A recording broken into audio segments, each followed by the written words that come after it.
अर्धा म्हणताना अर्धा दिसणार थोडं वाढा भाऊ पुढेच घ्या इकडे कुठेकडे गेला असं उलटा घ्या इकडे. बावधन खिलारमध्ये आपल्या सर्वांचं स्वागत. नाथ खिलार जातीचा वारसा महाराष्ट्राच्या परंपरेचा. आता सध्या बावधनची यात्रा जवळ येते तर वातावरण त्या पद्धतीचं होत चाललंय. आता नवीन खरेदी चांगल्या पद्धतीनं लांब लांबनं बैल माणसं घेऊन येतात. त्यातली एक नवीन खरेदी, नामांकित खरेदी आणि चांगला देखना बैल आपल्या इथं बावधन मध्ये खरेदी झाला. तर आता त्यांच्याशी आपण माहिती घेणार आहे त्यांच्याकडून. नमस्कार. नमस्कार. तर नाव सांगा आपलं. सिंधुराव ज्ञानोबा शिला. बरं, आता आपली ही खरेदी कुठनं झाली, काय झाली? शी आपण सोमनाथ चोरगे वरकाडवाडे यांच्याकडून खरेदी केली. बरं, बैलाची माहिती कशी लागली, काय माहिती? आमचा एक पुतण्या होता, त्यानं आम्हाला टीप दिली की असा असा सोमनाथ शेठ जवळ बैल आलाय, तेवढा बघून या म्हणून त्यासाठी आम्ही बघायला गेलो. बैल बघितल्यानंतर बैल आम्हाला बऱ्यापैकी वाटला. मोठ्या मापाचा, सगळ्या बाबतीत तळाला खोराला याला त्याला व्यवस्थित होता. मग आम्हाला पसंत पडल्यानंतर आम्ही बसलो व्यवहाराला.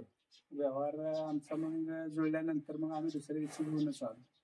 बरं, तर ह्याच्या अगोदर आपण कुठं कुठं बैल बघितलेली बैल, त्यातले एखादा बैल सांगा तिथं पास पडलेला पण काय जुळलं?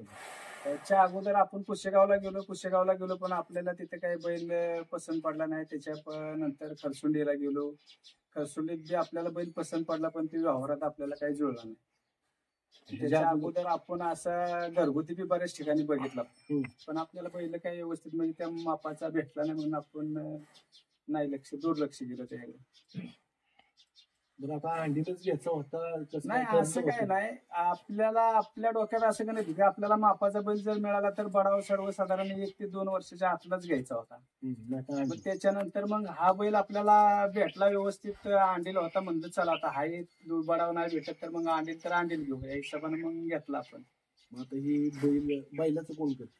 बैलाचं सध्या आता मीच करतो. मग आता अंडील हे तुमचं वय बऱ्यापैकी 50-60च्या आसपास. हो, 53 म्हणजे कसं नाक सांभाळण्यासारखं आहे बैल. आता त्याला पवित्र आहे ते कुर्ती आहे. आता आमचं एक बंधुराज 2 आहेत, ते बंधुराज करू लागते किंवा पुतण्या असतो, वर्गा असतो. पण नाद असल्यामुळं नाद मलाही नाद आहे. असं तर आमच्या वडिलोची तर आमच्या आजोबांना बी भरपूर नाद होता, वडिलांना बी होता. त्याच्यानंतर मी वय माझं 13 वर्षाचं असल्यापासून वडिलांबरोबर थोडंफार असं रानात शेतीत बैलाचं त्याचं काम करत करत गेल्यामुळे मला हा भरपूर नाद लागला. आणि माझ्या माघारी आता माझ्या मुलग्याला बी आणि पुतण्याला बी भरपूर नाद आहे. त्यांचा बी छंद होता की आपल्याला बैल घ्यायचा जातं, जत्रेला बैल नाही आपल्याकडे. असं तर 40 वर्षापासून मला आठवते की बैल आपल्याकडे आतापर्यंत नाही असं कधी झालं नाही. पण मी आता एक 4 महिन्यापूर्वी बैल विकला आणि मग परत त्या बैला शोधात होतो. ते आमचा मुलगा आणि पुतण्या म्हणला आपल्याला जत्रेला बैल घ्यायचाच. त्या दृष्टिकोनातून मग मी बैलाच्या परत नादाला लागून बैल शोधून घेतला. बरं, आता सध्या आपल्याकडे पहिली बैल होऊन गेली, त्यातला एखादा बैल तुमचा लय दिवस राहिला? पहिली बैल आपल्याकडे आतापर्यंत आपल्याला 40 वर्षाची 1 ते 2च बैल फुटी लागले असतात, नाही तर आपल्याला आजपर्यंत कधी बैल फटा लागलाच नाही. आणि एक बैल आम्हाला असा नामांकित लागला होता की त्याने 6 वर्ष लगातार दोरी ओढून 11 वर्ष आपण तो बैल सांभाळला. बैल आपल्याला तो नामांकितच काम करत होता बघायला, आपलं दोरीचंच काम करायचं शक्यतो जास्त. तो कुठून आणलेला काय? किंवा आपण मेड्याच्या बाजारावरनं घेतला होता. कसं काय गेलता तिथं? बाजारावर नाही गेलो, असेच पाचवडला गेलो आणि पाचवडला गेल्यानंतर तिथे बैल पसंत नाही पडला म्हणून वार्षिक मेड्याचा बाजार होता, मेड्याच्या बाजारावरती लिंक लागली. मग तिथे गेलो आणि मग असा तर तो रानगेघरच्या व्यापाऱ्याकडे बैल होता पण त्यांनी बाजारावर नेला. तिथे गेल्यानंतर तिथं पसंत पडला, मग तिथनं व्यवहार करून आणला तो बैल आपण. जर आता पहिले कसं होतं, ट्रॅक्टर नव्हतं किंवा काय नव्हतं, तेव्हा इकडं अवचीच होता या भागात. हो, आम्ही अजून तसं तर अजून बी जवळजवळ आता या 2 वर्षात नाही तर अजूनपर्यंत बी आम्ही नांगरट बैलांवरतीच करू. आता ह्या वर्षी बी आम्हाला बघायला होणार का? गावणार करणार आम्ही यंदा. आवरून आम्ही येऊ तुमचं परत ज्यावेळेस धरून शूटिंग काढाय आवरून आम्ही यंदा बैलावरच नांगरट करणार. तुम्ही काय करता? मी आता शेतीच करतो. ह्याच्या अगोदर मी मुंबईला होतो पण मी आता जवळजवळ 9 वर्ष झालं मुंबई सोडलेली. 9 वर्ष झालं मी शेतीच करतो. बरं, बैलाची पारख करताना आपल्या बावधन किंवा आपल्या बगाडाला लागणारी बैल बाकी इतर बैलांच्या पेक्षा वेगळी असतात शेती घालण्याची. बैलाची पारख कशा पद्धतीने? त्याला करंट बघितलं जातो, ते देखून पण बघितलं जातं, बैलाचं रोज बघितलं. बैलाचं देखून पण बैल घेताना म्हणजे बैलाचं शिंग, तोंड, तळ, खूर सगळ्या बाजूत जिथल्या तिथं बैल व्यवस्थित आणि मोठ्या मापाचा बैल असावा. बैलाची पारख करताना सगळ्याच बाजूत बैल घेताना शक्यतो होता एवढं सगळ्या बाजूत बैल सरस असावा अशा हिशोबानेच आपण बैल घेतो. पण आता बैल हा वेगळ्या म्हणजे जात बैलाची कुठली सांगू शकता का तुम्ही? हो सांगू शकतो मी. हा. कोसा खिला. बर 3 कलरचा बैल आहे. हो बैल लय झाला असतो. ही जातच झाला झाला. मुळात.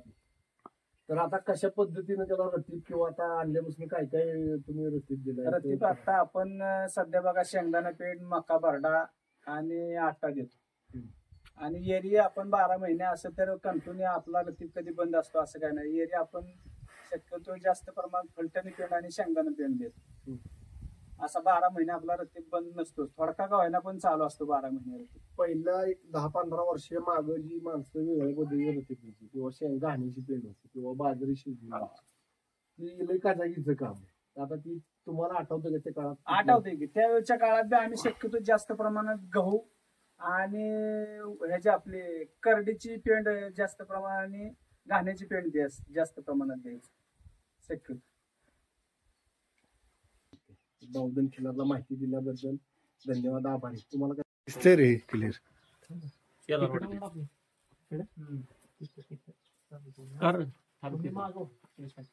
असं चांगलं आहे तुम्हाला.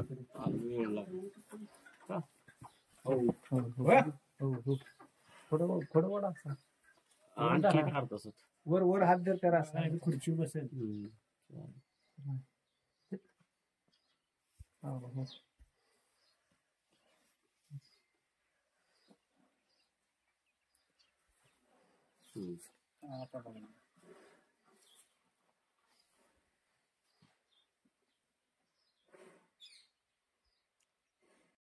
नाही दोनच वेळा आता पडा होता बैल जाताना जातोय सर, माघारी येताना